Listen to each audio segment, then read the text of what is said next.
नमस्कार किसान भाइयों, जय गौ माता। आज फिर हम आपके सामने उपस्थित हैं एक विषय को लेकर के। मैंने आपको बताया था जो आदमी ऑर्गेनिक में काम करते हैं तो ऑर्गेनिक में हमारा भस्म रसायन है और हमारा जो एंजाइम है, हमारा गोकृपामृत है, हमारा आपका जीवामृत है, तो उनका हम लोग छिड़काव अक्सर करते हैं। लेकिन हमारे कुछ भाई अक्सर फ़ोन करके पूछते रहते हैं कि भाई हम ऑर्गेनिक तो हम नहीं करते और पौधा जो है हमारा जो नर्सरी लगाई हुई है वो सामान्य तौर पर नहीं चल रही, तो उसकी बढ़वार के लिए हम लोग क्या करें। तो मैं आपको बताना चाहता हूँ कि यहाँ एक किसान भाई के पास हम आए हैं।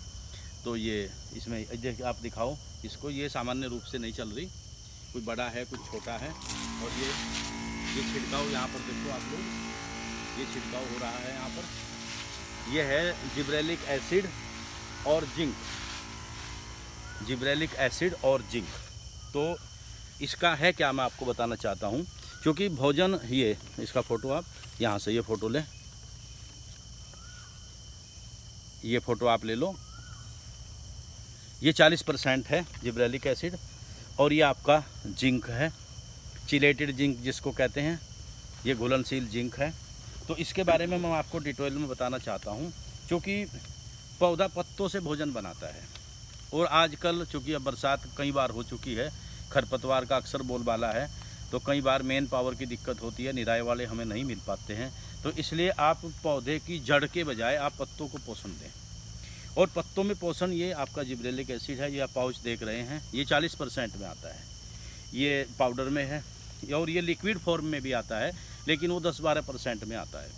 तो ये 40% में लिक्विड फॉर्म में इसको आप ले लें। लेकिन इसको घोलने के लिए इसको अल्कोहल की ज़रूरत पड़ेगी।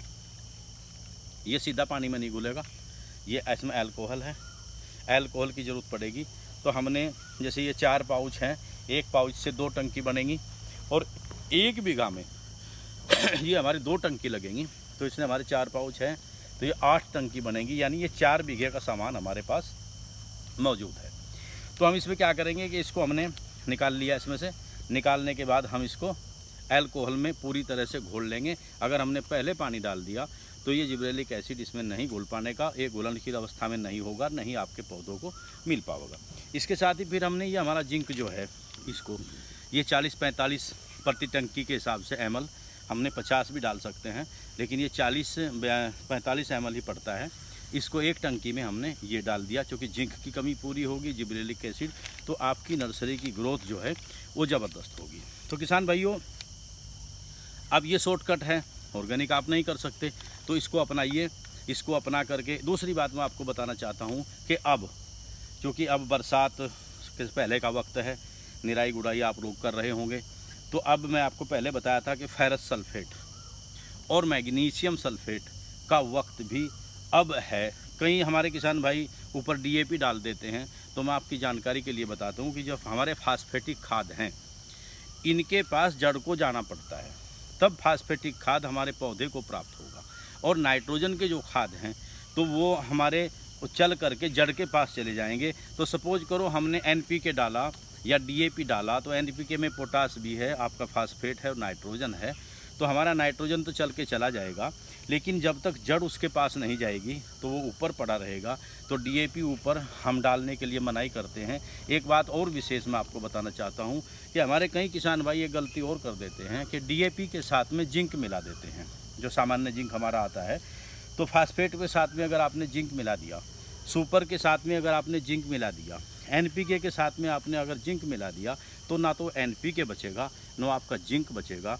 तो आपने अगर जिंक डालना है या तो चिलेटेड का आप स्प्रे करिए या फिर आप DAP से जिंक अलग डालिए। और मैं तो रिकमेंडेशन ये करूँगा कि आप ऊपर खेत में अपने DAP मत डालिए, आप दूसरे तरीक़ों से इसके पोषण का पूरा कीजिए। इसके अलावा जो पत्ती आपके पौधे में अगर कोई टहनी, जैसे ये टहनी हमारी निकली हुई है, ये इसको ये देखिए आप, इस टहनी को ऐसे तोड़ दे। क्योंकि ये टहनी बहुत नरम होती है और इसको हम आराम से तोड़ देते हैं।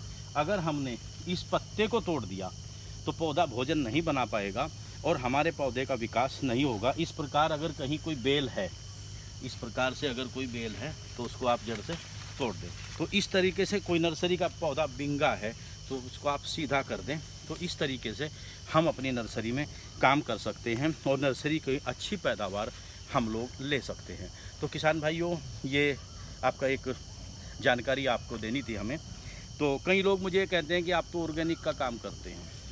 किसान भाइयों, हर आदमी ऑर्गेनिक नहीं करता। बहुत से लोग मैन पावर उनके पास नहीं है, साधन नहीं है, उनके पास गाय नहीं है, गौमूत्र नहीं है, तो वो नहीं कर सकते।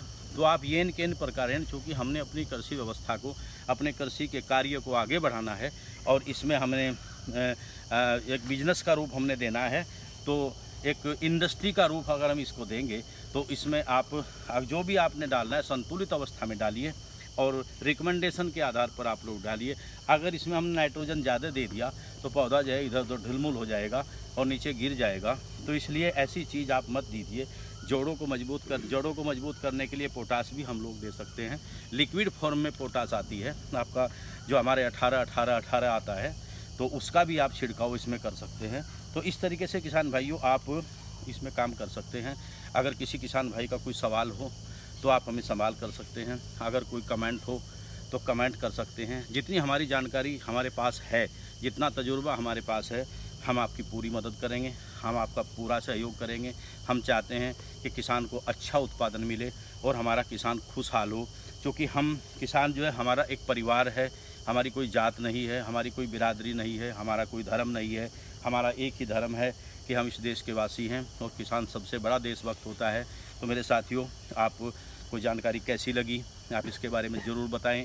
आप हमारे चैनल को सब्सक्राइब करें। हमें प्रोत्साहन के लिए आप लोगों का धन्यवाद होगा।